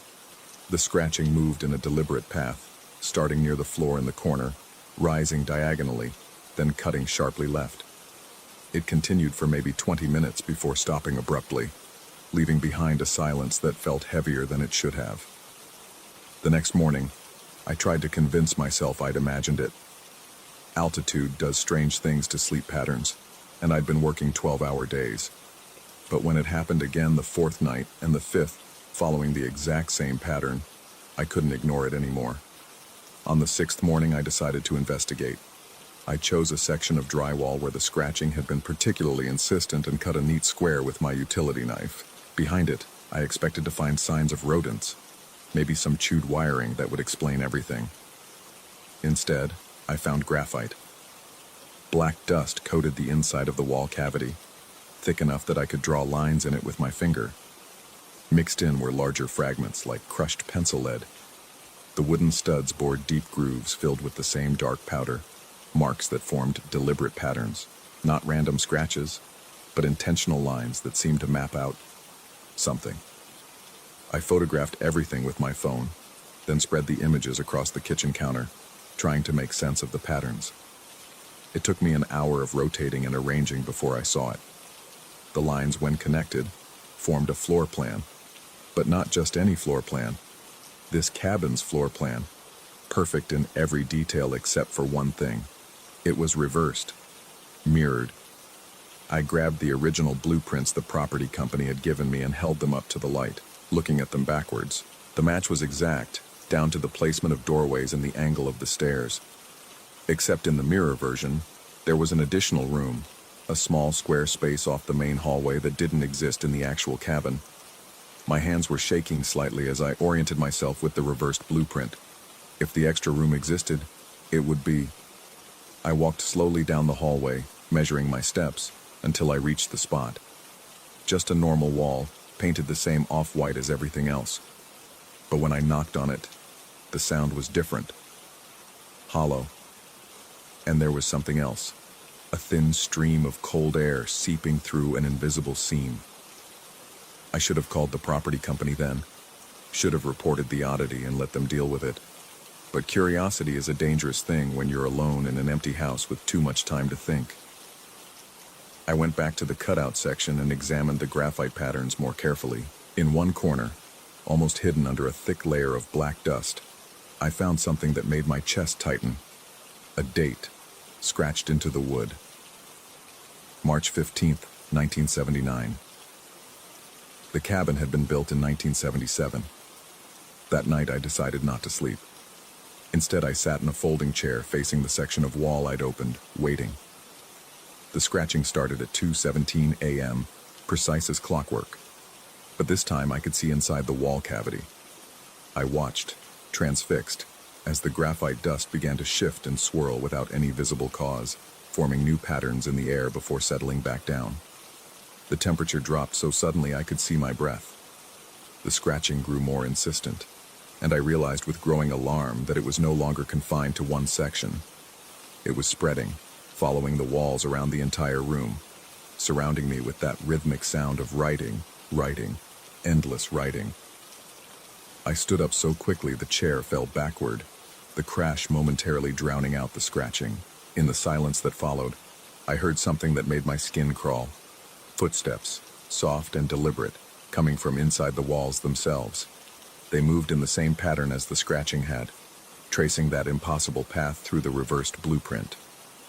I grabbed my tools and supplies, working with manic energy to seal the hole I'd cut. Spackle, tape, more spackle. I didn't care if it looked professional. I just wanted it closed. As I smoothed the final layer, the footsteps stopped. The scratching stopped. The temperature slowly returned to normal. I spent the rest of the night in my truck with the engine running. When dawn broke, I went back inside, exhausted, but determined to finish the job and leave. The patched section of wall looked terrible in the morning light. Uneven, obviously rushed. But it was solid. Sealed. I gathered my courage and walked to the hallway, to that spot where the extra room should have been. The cold draft was gone. The wall felt solid, normal. I was packing my tools when I saw it. A pencil, pristine and freshly sharpened, standing upright against the wall exactly where I'd patched the hole, not lying on the floor, standing, balanced impossibly on its point, as if someone had carefully placed it there while I was in the truck. I picked it up with trembling fingers. It was a Ticonderoga number. 2, the kind I'd used in elementary school. The eraser was pink and untouched, the yellow paint bright and unchipped. But it felt wrong somehow.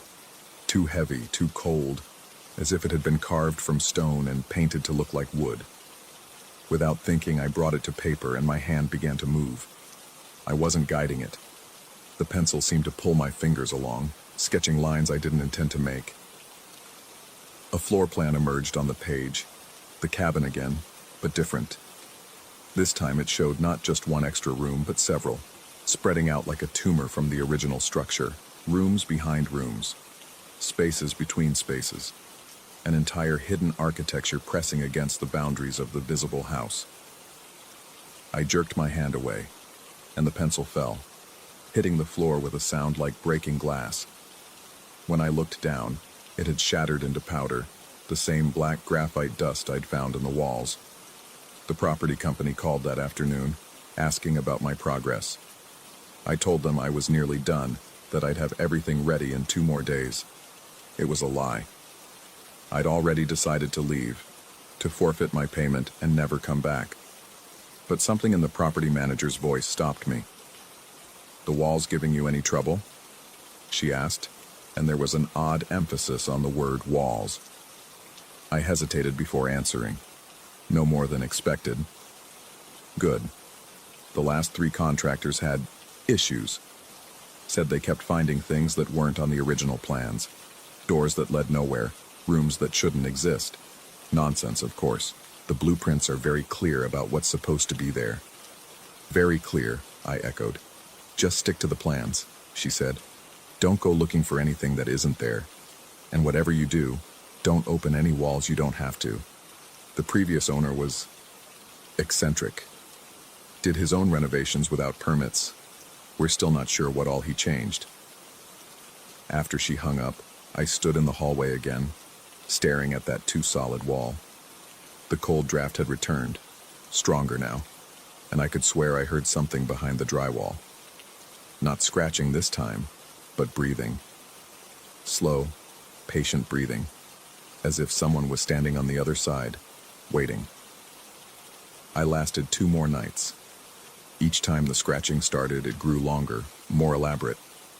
The patterns in the graphite became more complex, showing not just rooms but furniture, figures, entire scenes playing out in those impossible spaces. I found more pencils, in my tool bag, in the kitchen cabinets, standing in perfect rows along the windowsills.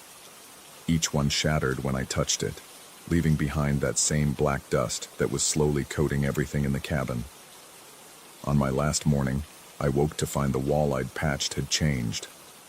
The spackle had been carved away from the inside, leaving thin grooves that formed words in reverse. I had to use my phone camera to flip them, to read what they said. "You're standing in the wrong house." I left within the hour, abandoning tools worth thousands of dollars. As I drove down the mountain road, I kept checking the rearview mirror, half expecting to see the cabin following me, its reflection somehow more real than the structure itself. The property company never called me again.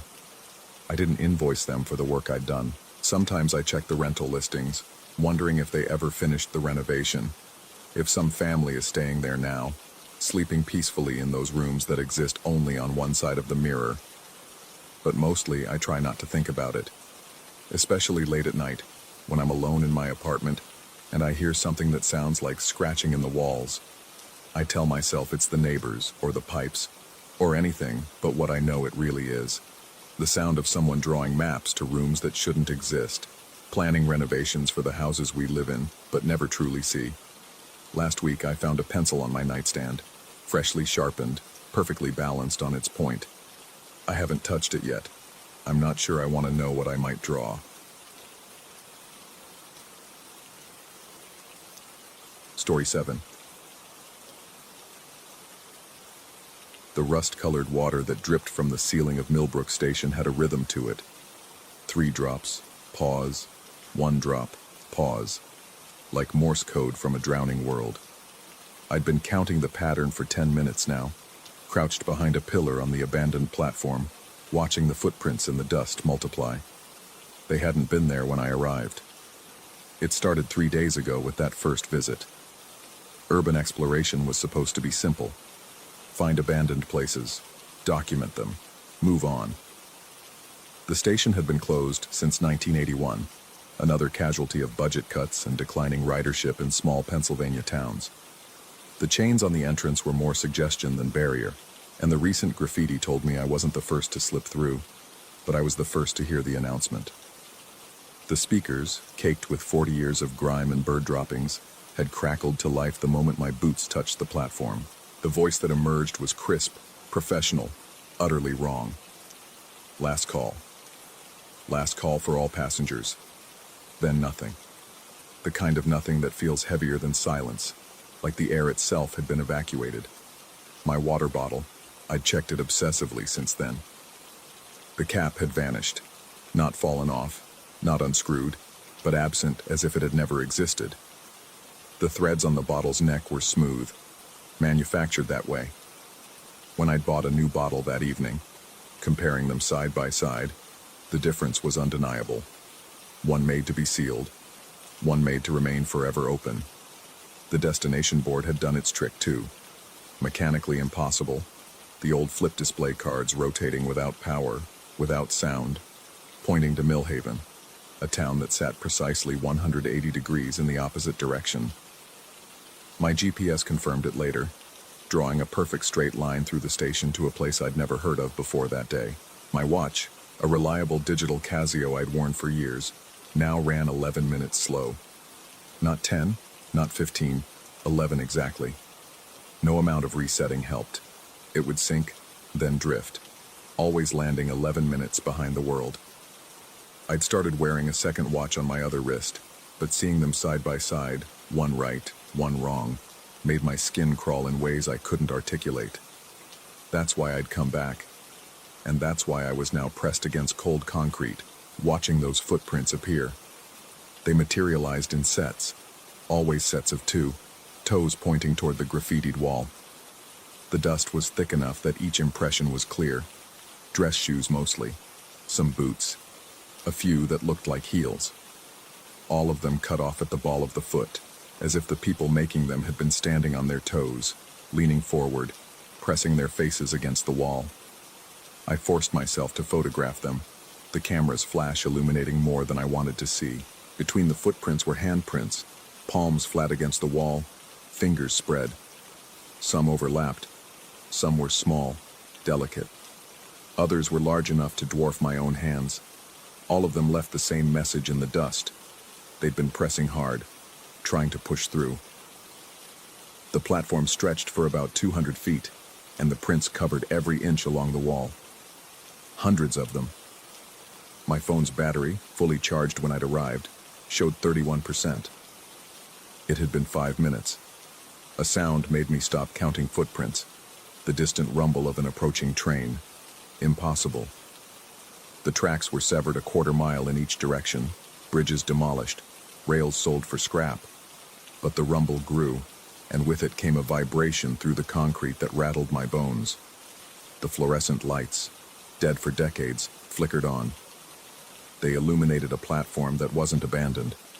The walls were clean, painted in that institutional green popular in the 1970s. The destination board clacked through cities: Philadelphia, Harrisburg, Pittsburgh, Millhaven, always ending on Millhaven before cycling again. The speakers hummed with electricity, and beneath that hum I heard voices. Not words, just the cadence of conversation. The rise and fall of people talking, laughing, arguing. The sounds came from everywhere and nowhere, as if the platform itself was remembering every conversation it had ever hosted. My breath came out in clouds despite the August heat, and when I looked at my hands they were shaking, not from fear, but from cold. The train sound grew louder. Through the restored windows, I saw lights approaching in the tunnel. Real lights. Real train. The voices on the platform grew more distinct, though I still couldn't make out words. Just the feeling of being surrounded by people I couldn't see, passengers waiting for their last train. My phone buzzed. A text from an unknown number. Stand clear of the closing doors. The lights in the tunnel were close enough now that I could see the train's outline. Not modern, but not quite vintage either. It existed in some temporal middle ground. Familiar, yet wrong. The brakes began to squeal, that characteristic screech of metal on metal that anyone who's ridden public transit knows by heart. That's when I saw them, reflections in the windows of the approaching train. The platform was full of people, all standing with their backs to me, faces pressed against the wall. Men in suits that seemed to shift between different decades of fashion. Women in dresses that couldn't decide what era they belonged to. They stood on their toes, hands pressed against the wall, as if trying to push through to somewhere else. The train was slowing. I could see the conductor's cabin, but where the conductor should be was just shadow. Dense, person-shaped shadow that moved with purpose. The shadow turned toward me. My phone rang. The number displayed was my own. I didn't answer. The ringing continued as the train pulled into the station, and when the doors opened, they revealed cars packed with the same shadow shapes. They stood like rush-hour commuters, pressed together but not touching, all facing away from the doors. The announcement came again. Last call. This is the last call for all passengers. The shadows began to move, filing out of the train in perfect order. They took positions along the wall, toes forward, hands pressed flat. As each shadow found its spot, a new set of footprints appeared in the dust that suddenly covered everything again. The lights flickered between dead and alive. The walls cycled between clean and decrepit, and my phone kept ringing with my own number. One shadow remained on the train. It stood in the doorway, and though it had no features I could discern, I knew it was looking at me, waiting. The doors remained open far longer than they should have, and the announcement repeated, "Last call for all passengers." My phone stopped ringing. A new message appeared. "You missed your connection. Next departure in 11 minutes. 11 minutes. Always 11 minutes. I ran, pushed through the barrier of cold that tried to hold me, ignored the way the shadows turned to track my movement. The exit seemed miles away, the platform stretching like taffy. My watch, the wrong one, the one that ran slow, began spinning backward, the digital display cycling through dates and times that made no sense. Behind me, I heard the doors close and the train begin to move, but also not move.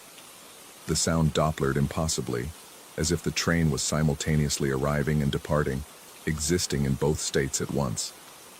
The announcement changed. Now boarding. Now boarding all passengers for the last stop. I burst through the chained entrance, tearing my jacket, scraping my hands. The outside world hit me like a physical force. Warm air, normal sounds, the sun exactly where it should be. My phone showed 3 missed calls from myself, each logged at times that hadn't happened yet. The battery was at 2%. I didn't go back that night, or the next, but I couldn't stop thinking about the shadows, about the way they'd stood at the wall like they were waiting to break through. I researched Millhaven obsessively. It existed, had always existed. A small town that somehow never appeared on older maps but showed up on every modern one. The population was listed as variable. 3 weeks passed before I returned. I told myself it was to debunk what I'd seen, to find the rational explanation. But really, I think I came back because my watch, the slow one, had started showing a countdown. Not to a time, but from 1. Counting backward from 11 minutes. The platform was different this time. The footprints were still there, but among them were drag marks. as if some of the toe prints had stepped backward, pulled away from the wall. The graffiti had changed too. Mixed in with the usual tags were messages that hurt to read, not because of what they said, but because they were written in handwriting I recognized but couldn't place. They're not waiting for the train. The train already left. We're on the wrong side. 11 minutes was 40 years ago. My phone, which I'd deliberately left in my car, was somehow in my pocket. It showed 17 missed calls from my own number, all time-stamped for dates spanning from 1981 to 2047.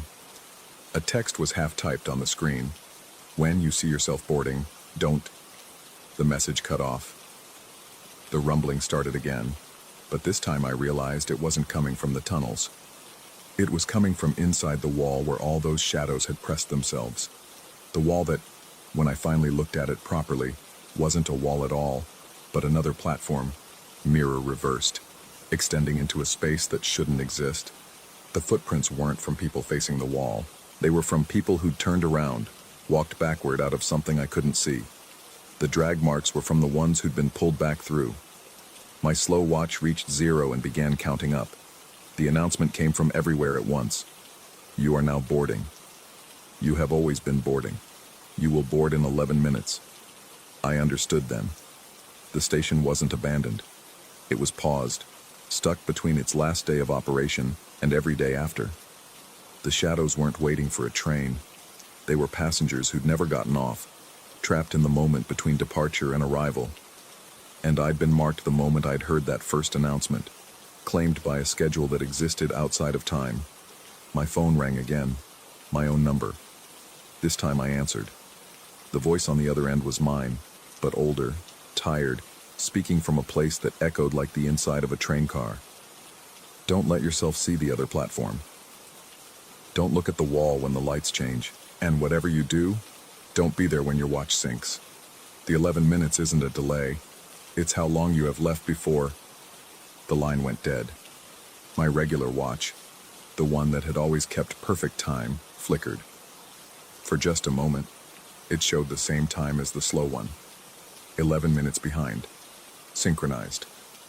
The lights in the station blazed to life, but they illuminated both platforms now, the one I stood on and its reflection through the wall. On the other platform I saw myself, not a shadow, but me, solid and real, standing with my back turned, on my toes, hands pressed against what would be my side of the wall. I was wearing clothes I didn't recognize, aged in ways I couldn't explain. Around me stood others, all human now, all pressing against their side of the divide. The other me began to turn around.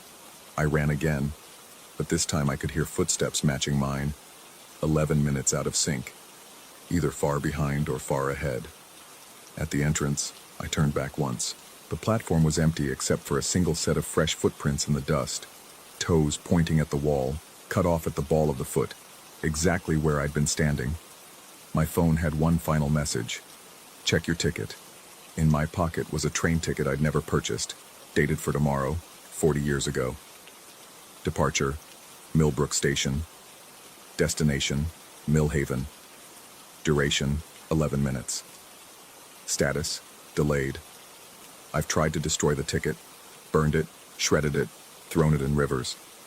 It always returns, always in my pocket, the date always tomorrow and 40 years ago.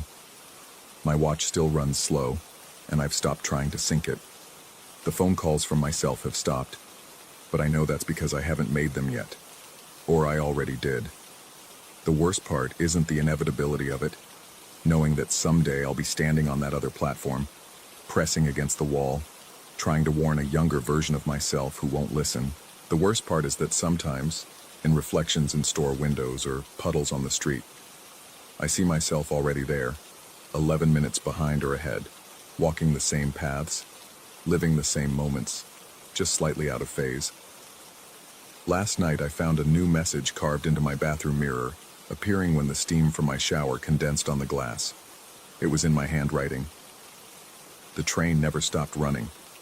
We're all on it. The platform is inside. I've started seeing the shadows in periphery now. Other people who've heard the announcement, checked their tickets, missed their trains by 11 minutes or 40 years. We pass each other on the streets, recognize the delay in each other's movements, the way we all check our watches obsessively, counting down or up to a departure that's already happened and hasn't happened yet. Tomorrow I'm going back to the station, not because I want to, but because tomorrow is always the date on my ticket, and 40 years ago is always when the train leaves. I'll stand on that platform, and I'll either be the shadow someone else sees, or I'll finally board the train that's been waiting for me since before I was born. The announcement echoes in every quiet moment now. Last call. But last for what? The last train that ever ran? The last chance to escape? Or just the last moment before you realize you've always been a passenger, waiting on a platform that exists in the 11 minutes between what was and what should have been? My watch just synced again, both of them showing the same time for exactly 1 second before the slow one slips back. In that second, I can see through walls, see all the platforms and all the abandoned stations, all the shadows of passengers who missed their trains or caught them too perfectly. We're all standing there, toes pointed forward, trying to push through to the other side. The water bottle on my desk, the one without a cap, the one that can never be sealed, just tipped over. The water is pooling in a pattern I recognize. Footprints, toes pointing at the wall, leading from my desk to the mirror where my reflection stands 11 minutes out of sync, already packed for a journey I haven't decided to take yet. The phone is ringing. My number. This time I know better than to answer. Or maybe I know I have to. Maybe I always answer, always warn myself, always fail to change anything. The platform is waiting. It's always been waiting. And in 11 minutes, or 40 years ago, I'll finally understand what it's been waiting for. Story 8. The first time I noticed something wrong with the fountain, I was carrying my morning coffee across the manicured lawn of Cypress Gardens condominiums. The Florida sun had barely crested the palm trees, casting long shadows across the artificial lake that served as our community centerpiece. That's when I saw it. A single spoon, gleaming on the grass near the water's edge, positioned with an almost deliberate precision that made me pause. The spoon was wet on the inside of its bowl, but the handle was bone dry. I crouched down, touched it with my fingertip. The water droplets inside hadn't spread or evaporated in the humid morning air. They sat there, perfectly contained, as if the laws of physics had agreed to look the other way. I'd moved to Orlando 3 months earlier, trading my cramped apartment in downtown Miami for this supposedly peaceful gated community. The realtor had emphasized the lake, the fountain, the resort-style living. She hadn't mentioned the peculiar morning deliveries. Over the next week, more items appeared. Always in the morning, always near the fountain, always with that impossible wet inside, dry outside quality. A sock, just one, soaked through the fabric but crisp on the surface. A key with no teeth, its grooves filled with water that refused to drip. Each object carried the same faint scent when I got close enough, chlorine mixed with rust, a combination that shouldn't exist in our carefully maintained lake. The fountain itself was nothing special, a 3-tiered concrete structure that shot water 15 feet into the air during the day, lit by colored LEDs at night. The HOA newsletter claimed it was installed in 2018, part of a community beautification initiative. But something about the way the water fell had started to bother me.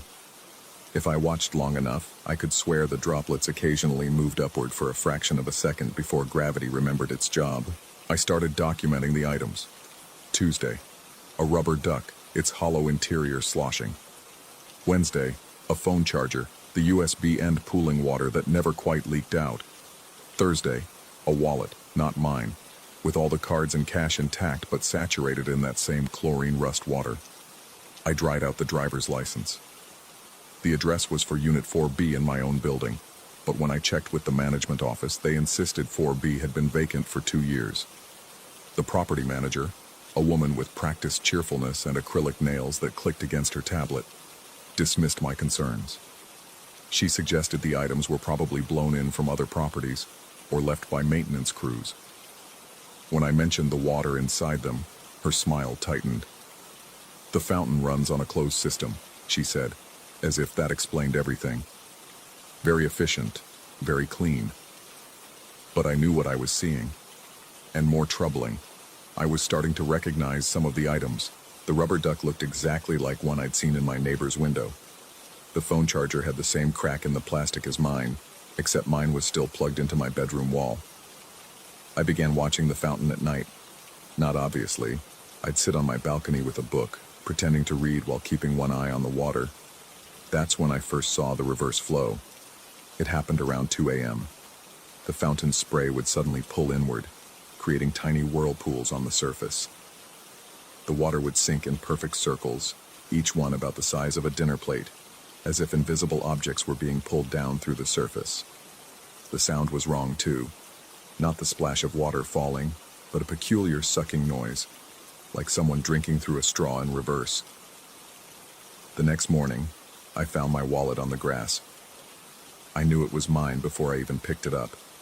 The worn leather, the slight tear in the corner where I'd caught it on a door handle last year, but I'd used it to pay for groceries the night before.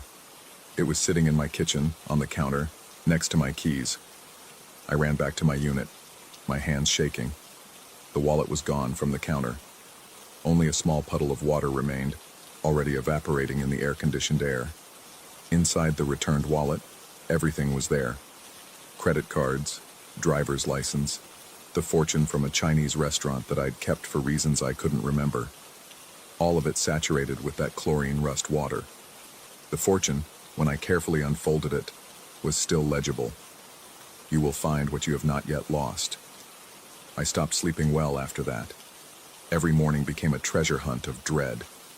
What would the fountain return today? What would I discover missing from my apartment? The items grew more personal. A coffee mug I was certain I'd just washed. A book I'd been reading, returned with all the pages damp, but the cover dry. My running shoes, which I found on the lawn while wearing what I thought were the same shoes. I tried to catch the fountain in the act. Set up my phone to record overnight. But the videos always corrupted at the crucial moments, leaving behind files filled with static that sounded almost like breathing. I bought a security camera, but it arrived on my doorstep already wet inside the sealed package, as if it had taken a detour through the fountain before delivery. The other residents seemed oblivious, or perhaps deliberately ignorant. When I tried to bring it up at the monthly HOA meeting, my words felt thick in my mouth, hard to push out. The room grew cold despite the Florida heat.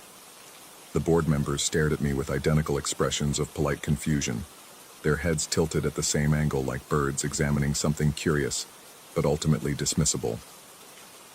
One night, I decided to throw something into the fountain myself. A quarter. Simple. Trackable. I marked it with nail polish, a small red X on both sides. I walked to the edge of the lake at midnight, the fountain still running its programmed display. The water looked black in the darkness, bottomless despite knowing it was only 8 feet deep. I threw the quarter. It hit the water with a small splash, disappearing immediately. The next morning, I found 23 quarters on my balcony, all marked with red X's. All wet on the inside of the marking, dry everywhere else. I'd only marked 1 quarter. I'd only thrown 1 quarter. But there they were, nearly 24 copies or versions or echoes of my single coin. Noticed other duplications. 3 matching cars in the parking lot, same license plate, same dent in the bumper. The family in 7C walking their dog while the same family in 7C was having dinner on their patio. I started keeping a journal, documenting everything. But the journal began showing inconsistencies, entries I didn't remember writing, descriptions of items I'd never seen returned. One entry, dated 3 days in the future, described finding my own body on the lawn, wet on the inside, dry on the outside. I tore out the page, burned it in my sink. The next morning, the same entry was back, but now dated correctly. The fountain seemed to pulse when I walked past it now, the water pressure increasing slightly as if acknowledging my presence. The chlorine rust smell grew stronger, following me into my apartment, into my dreams. I'd wake up tasting it, feeling wet from the inside even though my skin was dry. I decided to leave, pack everything, break the lease, just go. But when I opened my closet to get my suitcase, I found it already packed. My clothes were folded precisely how I fold them, everything arranged exactly as I would have done it.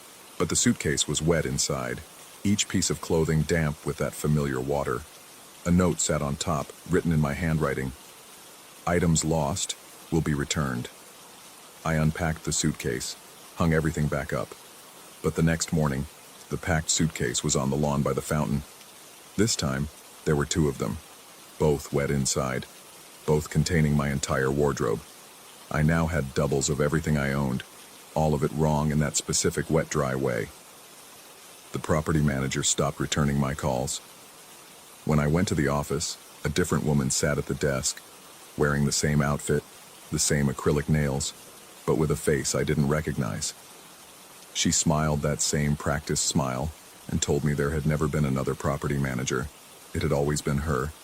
When I protested, she pulled out employment records going back 5 years, all with her photo, all with her name. But I remembered the other woman. I had photos on my phone, except when I checked, the photos showed this new woman, as if my phone had agreed to participate in the revision. That night, I sat by the fountain until dawn, watching the water fall and rise, fall and rise.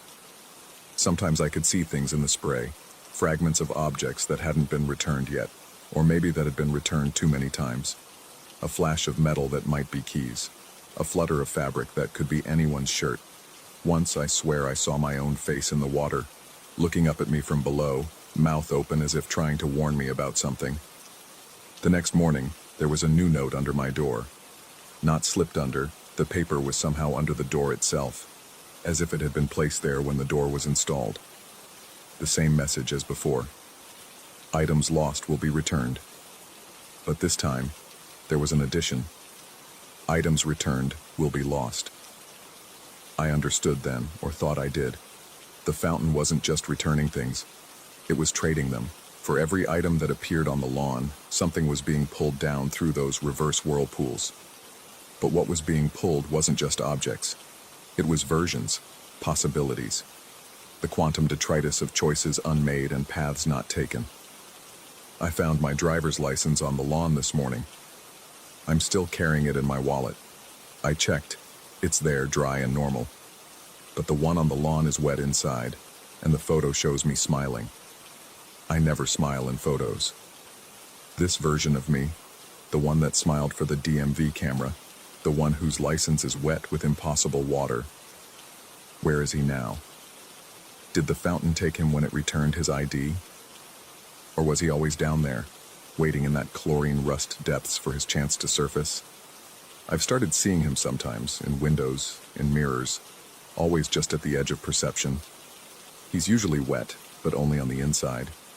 You can tell by the way he moves, slightly heavier, as if carrying water in his bones. He watches me with my own eyes. But there's something else there too.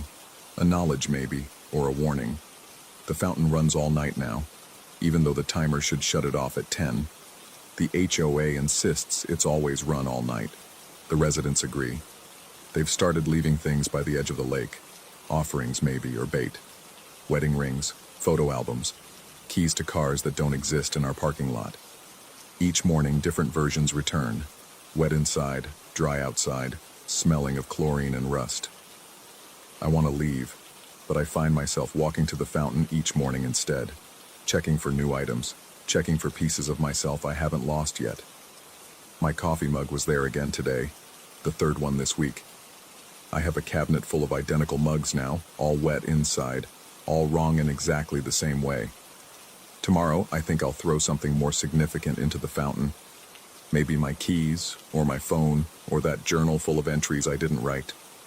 I want to see what comes back. I want to know what the fountain thinks I've lost, what it believes needs returning. Or maybe I'll throw myself in, jump right into that black water and sink down through those reverse whirlpools to wherever the lost things go before they're returned. Maybe I'll find all the other versions of myself down there.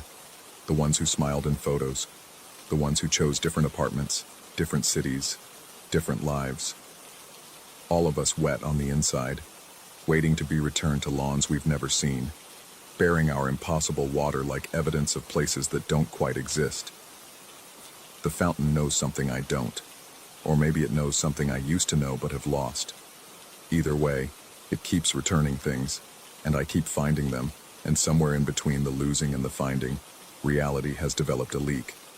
Chlorine and rust, seeping through the cracks, making everything wet on the inside, while the outside stays impossibly, mockingly dry. I can hear the fountain now, even from my bedroom. It sounds like breathing, like swallowing, like something vast and patient drawing the world down into itself, one lost object at a time. Tomorrow I'll find something else on that lawn. Something that's mine but isn't. Something wet where it shouldn't be. The fountain always returns what's lost. The question is, what exactly have I lost? And what version of me will I be when I finally find out? I check my wallet again. My license is gone. The dry one, the real one. Only the wet one remains, with that strange smile I've never made. When I look in the mirror, I'm smiling that same smile. My teeth are wet on the inside,